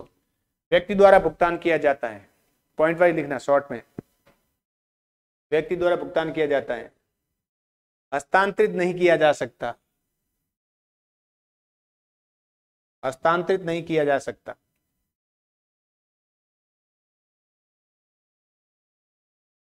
और देखो, प्रगतिशील कर रहे हैं ये, प्रगतिशील मतलब हाँ, 5 लाख आए हैं, कोई टैक्स नहीं। 5 लाख 1,000 ऊपर होते ही 12,000 का टैक्स जमा करो। अरे यही तो बात है, 1 रुपए ऊपर होते ही 12,000 का ब्याज लगाओ, उसके बाद 10% ब्याज, फिर 20%, फिर 30% ब्याज। तो प्रगतिशील कर है, जैसे जैसे आय बढ़ती है कर बढ़ता है। जबकि होना क्या चाहिए, आय बढ़ने के साथ साथ कर कम होना चाहिए। उससे क्या होगा पता है? सरकार को आय तो कम होगी, आय तो कम होगी, लेकिन जो व्यक्ति अपनी आय को ज्यादा शो नहीं करते हैं, वो शो करना शुरू करते हैं कि आय बढ़ती है, वैसे वैसे टैक्स कम हो रहा है। कम आय अधिक टैक्स, अधिक आय कम टैक्स होना चाहिए। जब किसी कर का कराघात या करापात एक ही व्यक्ति पर पड़ता है तो उसे प्रत्यक्ष कर कहते हैं। अब ये देखो, ये समझ ये आया? कराघात और करापात, जिसके ऊपर लगाया है वो ही भुगतान कर रहा है, तो उसको प्रत्यक्ष कर कहते हैं। लिखो, इसको नोट करके लिखना, परिभाषा यही है प्रत्यक्ष कर की सटीक परिभाषा। जब किसी कर का कराघात और करापात एक ही व्यक्ति पर होता है, एक ही व्यक्ति पर होता है, तो उसे प्रत्यक्ष कर कहते हैं। आया समझ में? मेरे पर लागू है तो मैं ही भुगतान करूं। जबकि अप्रत्यक्ष कर, जैसे जीएसटी देख लेते हैं, दे कौन रहा है? उपभोक्ता दे रहा है, जबकि चुकाया किसने? व्यापारी ने, तो वो अप्रत्यक्ष हो गया। समझ गए? प्रत्यक्ष कर व्यक्ति पर होता है, उसी को भुगतान करना है, टाल नहीं सकता। टालते ही कर वंचना हो गई, अपराध हो गया, ब्याज सहित भुगतान करना पड़ेगा। करापात और कराघात और करापात जब दोनों एक ही व्यक्ति पर होते हैं तो प्रत्यक्ष कर कहलाता है। जैसे संपत्ति कर, आय कर, संपत्ति कर, निगम कर और व्यय कर। अब ये जीएसटी में शामिल हो गए सारे। अप्रत्यक्ष कॉर्पोरेट जो संस्थाएं हैं उन पे लगता है। ऐसा कर जो किसी एक व्यक्ति पर लगाया जाता है, लेकिन उसका भुगतान पूर्ण या आंशिक रूप से किसी अन्य व्यक्ति के द्वारा किया जाता है। यानी कराघात और करापात दोनों अलग अलग है। देखो, वह कर जो किसी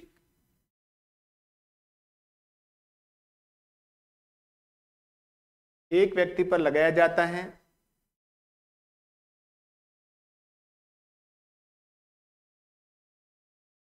और उसका भुगतान किसी अन्य व्यक्ति के द्वारा किया जाता है।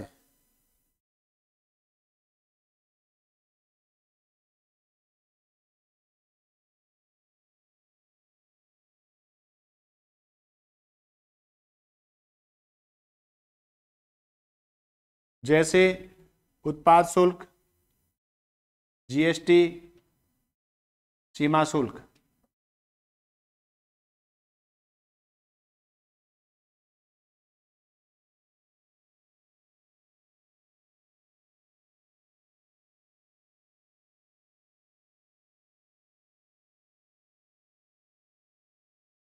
इस कर का भुगतान का दायित्व,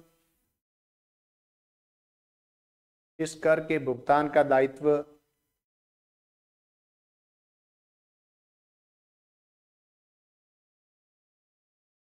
अलग अलग व्यक्तियों पर होता है या भिन्न भिन्न व्यक्तियों पर होता है।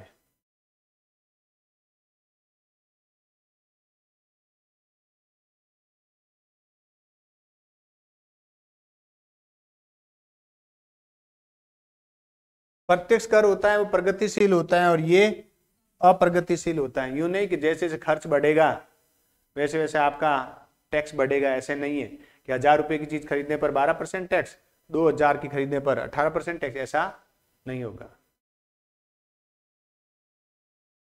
इस कर का भार है वो सभी आय वर्ग वाले व्यक्तियों पर समान रूप से होता है, समान रूप से होता है। एक व्यक्ति ब्रांडेड कपड़ा खरीदने गया, वो भी क्या दे रहा है, मान लो 12% टैक्स दे रहा है। एक व्यक्ति किसी लोकल दुकान में गया कपड़े खरीदने, वो भी कितने टैक्स दे रहा है, 12% दे रहा है। हाँ, पार्ले बिस्किट है वो कोई भी खरीद दो, नहीं है मैं तो ये ब्रांड का भी अंतर कर दिया तो भी टैक्स बराबरी देना पड़ेगा। लेकिन ये ध्यान रखना कपड़ों पर है ना, सभी कपड़ों पर समान टैक्स नहीं है, ध्यान रखना। जब भी दुकान पे जाओ ना, ये दुकान वाले अपने को बताते नहीं है। अब थोड़ा सा आपको ध्यान रखना है कि किस कपड़े पर कितना टैक्स जीएसटी लगता है। कुछ कुछ कपड़े हैं जिनके अलग अलग जीएसटी लगता है और वो क्या कहेगा, वो सारों को पैसों को इकट्ठा करके, मूल्यों को इकट्ठा करके 18% टैक्स लगा के दे देगा, जबकि वो ज्यादा ले रहा है। किसी भी 10% है, किसी 5% है, किसी भी 12% है, किसी पे 18% है, अलग अलग टैक्स। कपड़े लाते हो ना, जीएसटी दिया है, कितना परसेंट दिया है, जबकि होता ही नहीं, सारों पे 18% नहीं है। और वो दुकान वाला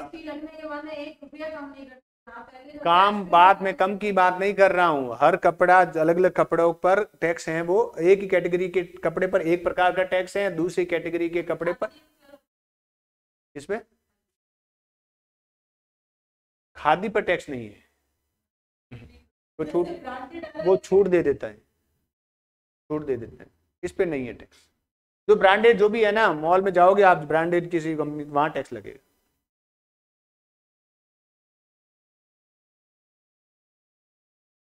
देखो प्रत्यक्ष कर था, अप्रत्यक्ष कर था। अब देखो आनुपातिक कर। आनुपातिक कर क्या होता है, आनुपातिक कर, ऐसे कर सभी आय वर्ग वाले लोगों पर एक ही दर से लगाया जाता है। चाहे वो एक महीने में 10,000 रुपए कमाने वाले व्यक्ति पर और एक महीने में 1,00,000 रुपए कमाने वाले व्यक्ति पर, या इस पर भी 10% टैक्स है और इस पर भी 10% टैक्स है, समान रूप से लगाया जाता है।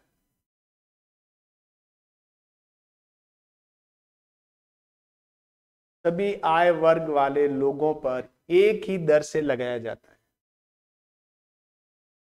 सभी आय वर्ग वाले लोगों पर एक ही दर से लगाया जाता है। नहीं ये है, होता नहीं, नहीं ये बताए कर कितने प्रकार कैसे कैसे होते हैं। जैसे प्रगतिशील कर है या अनुपातिक कर है, ये कर है नहीं, ये करों के प्रकार हैं कि कौन कौन से कर कैटेगरी है। अब जो आयकर हैं वो कैसा कर है, प्रगतिशील कर। ये कर अपने यहाँ पे लागू नहीं है। दूसरा देखो प्रगतिशील कर यानी आय बढ़ने के साथ बढ़ता है। जैसे आयकर, कम आय वाले को कम देना पड़ेगा, हो सके देना ही नहीं पड़े, और अधिक आय वाले को अधिक कर देना पड़ेगा।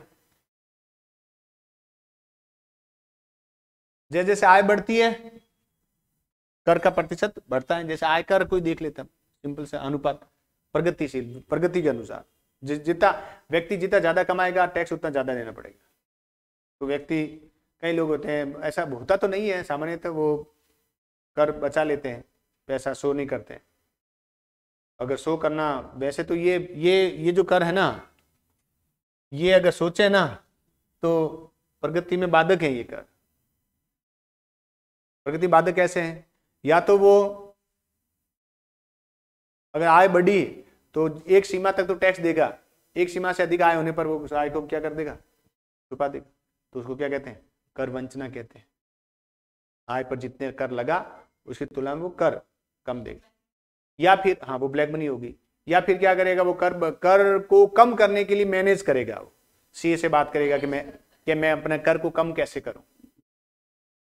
तो LIC ले लेगा, कोई म्यूचुअल फंड में ले लेगा, या फिर कहीं पर दान देने के लिए रसीदें कटवाएगा। हाँ, इस प्रकार का। तो जैसे जैसे आय बढ़ती है कर की दर बढ़ जाती है, अर्थात अमीरों पर अधिक कर और गरीबों पर कम कर होता है। प्रतिगामी कर, इस कर में अमीरों की अपेक्षा गरीबों पर अधिक भार पड़ता है। वही उल्टा हो गया, प्रगतिशील की उल्टा हो गया। जैसे जैसे आय बढ़ती है कर की दर कम होती जाती है। जैसे जैसे आय बढ़ती है वैसे वैसे कर की दर कम होती जाती है। प्रतिगामी कर कहते हैं इसको। क्या कहते हैं? प्रतिगामी कर। अमीरों की अपेक्षा गरीबों पर अधिक भार पड़ता है।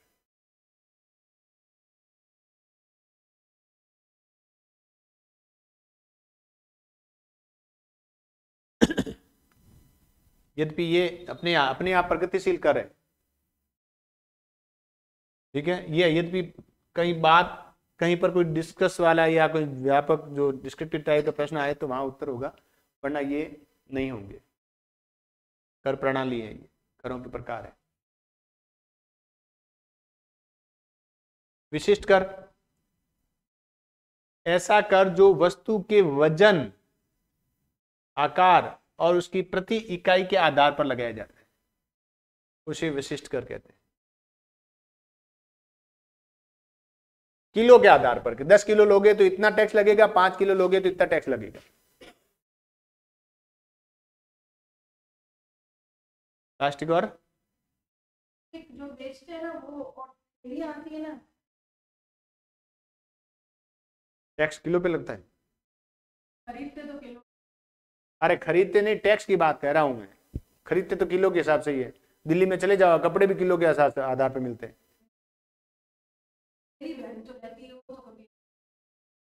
अब बहन पैसे वाली है, नहीं जाते हम वहाँ, गरीब लोग जाते हैं। गरीब किसको होना चाहिए? वहाँ गरीब लोग जाते हैं बेचार, जो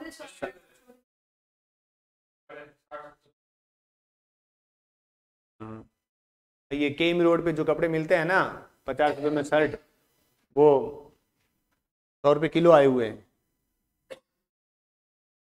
केम रोड पर जो 50 रुपए में शर्ट, 50 रुपए में शर्ट, वो किलो के आधार पर लाए। अब किलो के आधार पर आप लुधियाना चले जाओ, लुधियाना चले जाओ, आपको चदरें वगैरह, बेडशीट वगैरह किलो के आधार पर मिलेगी।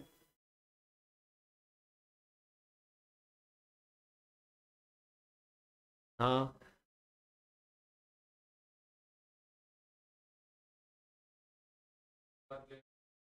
तो और क्या है, तो किलो के सारे मोबाइल चार्ज सारे किलो के आधार पर आए हुए हैं। घड़ियां, जो घड़ियां होती है ना, डिजिटल घड़ियां, वो सारे किलो के आधार पर आई हुई है। 500 रुपए किलो ले जाओ। अब सस्ती है 500 रुपए किलो, 1 किलो में 100 तुल जाएगी। होती कितनी? तो जाना कहाँ है? इधर से तो जाना है, विजय बनाना है, नेपाल से होती हुई आराम से जाओ, आना जाना होता है वहां से। करों से, इस कर से, यानी ये जो कर है, इससे कर की चोरी नहीं होती है। जितना खरीदा है उतना उसके अनुसार वसूली भी आसान होती है, लेकिन इस कर का भार निर्धन व्यक्तियों पर अधिक पड़ता है, क्योंकि ये आनुपातिक होता है।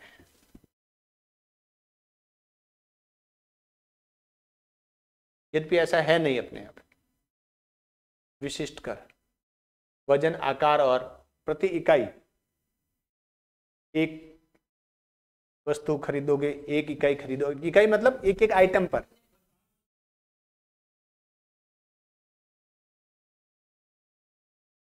मैं तो क्यों, मैं नहीं, देखो ब्लैक मनी, काला धन तो खत्म हुआ ही है,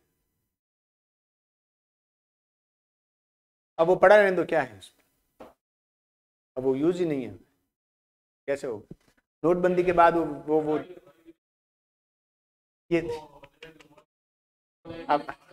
अब देखो मेरी बात सुना, मैं अब आज अड़े वो वाली बात है ना, मारवाड़ी अड़े धड़े बहुमत पड़े वाली बात हुई, ये तो वही बात हुई ना कि आगे पीछे अडानी दिखता है इनको, और अडानी को राजस्थान में, अडानी को कौन प्रमोट कर रहे हैं? राजस्थान सरकार कर रही है। तो वो देखो उद्योगपतियों को तो, अब आप गांधी जी को मानते हो? गांधी जी को मानते हैं? गांधी जी बढ़िया इंसान है? गांधी जी भी कहते थे कि उद्योगपति देश के लिए हितकारी हैं, क्योंकि यही वो व्यक्ति है जो उत्पादन बढ़ाएंगे, बाकी तो हम क्या जी रहे हैं, भोग रहे हैं।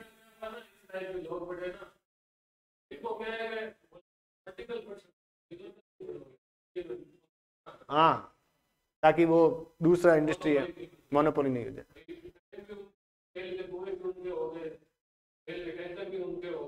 हाँ तो हाँ तो सारा सारा हो गया ना, हर जगह वो महंगाई बढ़ेगी।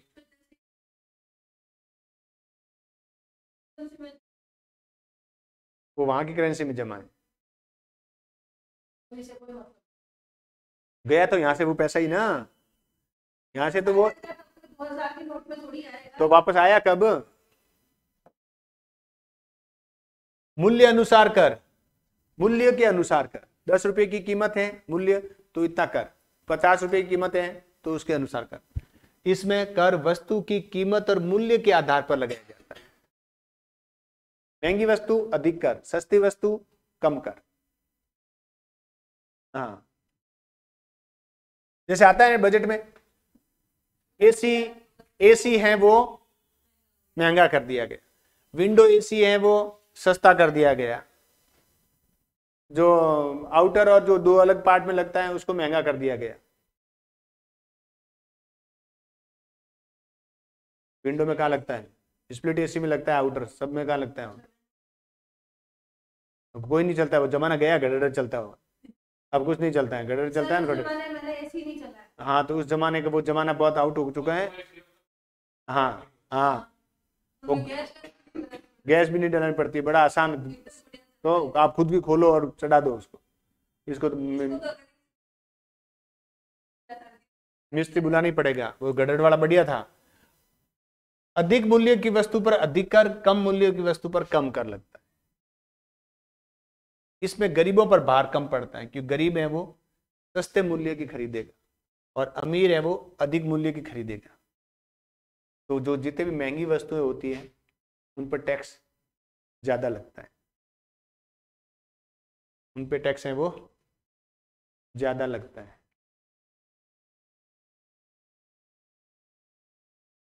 ये करों के प्रकार थे कि हम कर किस किस तरीके से लगा सकते हैं।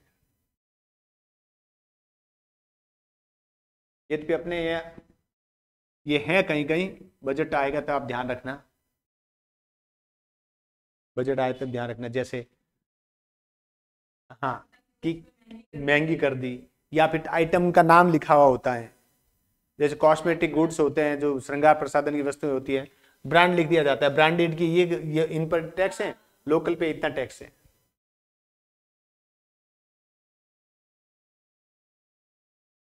अब ये करेंगे अपन कल। गैर कितना है क्या ये आगे? ये गैर कर प्राप्तियां, ठीक है, ये अपन कल करेंगे। इनको एक बार घर जाके आराम से धीरे धीरे पढ़ना, समझ में आ जाएगा समझ में ज्यादा। और कर वाला तो और ही आसान था इससे। इंटरेस्टिंग